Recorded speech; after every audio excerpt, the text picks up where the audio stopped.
So guys, dumating na yung in-order natin na lumbar. Sa mga hindi nakakaalam, ano to, mga batang 90s pataas. Headrest. Nilalagay yan dito. Pwede rin sa passenger, diba? Ay, iba.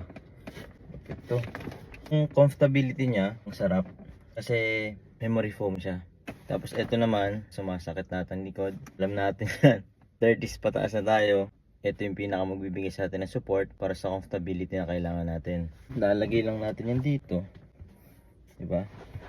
Universal naman yung shape niya. Tingin ko pasok sa lahat ng sasakyan yan. Grabe.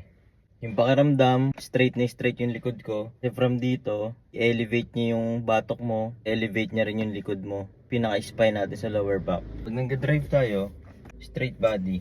Tsaka iba yung lambot niya. Ayan, kung mahilig kayo mag long drive, pasok na pasok sa inyo to. Ano na kung wala kayong kapalitan mag-drive, ito yung magbibigay sa inyo ng comfort. Babiyahe ka ng north, oras ka nakaganto lang oh. Komportable. Kung ayaw mo man nung headrest, yung sa likod, pwede rin yan. Yan lang yung gusto mong bilhin. Okay lang din naman.